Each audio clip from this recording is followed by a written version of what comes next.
দনপুর বিধানসভা কেন্দ্রের ভবানীপুর পঞ্চায়েত এলাকায় বিজেপি প্রার্থী শক্তি দত্তের উপর আক্রমণের অভিযোগ। ঘটনা বৃহস্পতিবার সকাল 10:30 বুথ কেন্দ্র ভাঙচুরের পাশাপাশি সাধারণ ভোটারদের উপর আক্রমণের অভিযোগের তীর নির্দল প্রার্থী সমর্থিত দুষ্কৃতিকারীদের বিরুদ্ধে।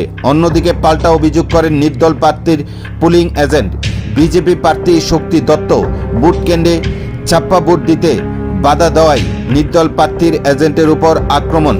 উক্ত ঘটনাকে ঘিরে এলাকায় তীব্র উত্তেজনা ছড়িয়ে পড়ে। ঘটনার খবর পেয়ে ছুটে যায় পুলিশ সহ সিআরপিএফ জওয়ান।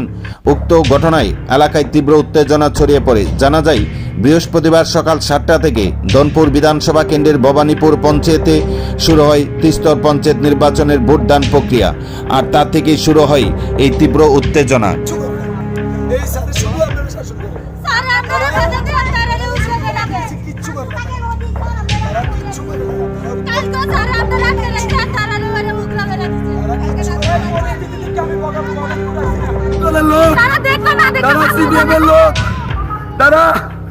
তারা দেখেন আমার স্ত্রী পর্যন্ত তারা মাইলে কিছু রাখছে না।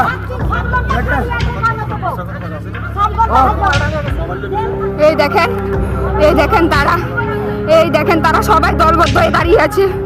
এই দেখেন কৃষ্ণদন দেবনাথ, ওরা সবাই মিলে আমার দাদা অনেকটা লাঠি নিয়ে আসছে, ওরা রক্ত যা আছে সবকিছু নিয়ে আসছে। আমরা একটা সুনিষ্ঠ বিচার চাই। আপনারা এইভাবে কি একটু বেশি থাকা যায়? বলুন, আপনারা বিচার করুন। আপনাদের হাতে সব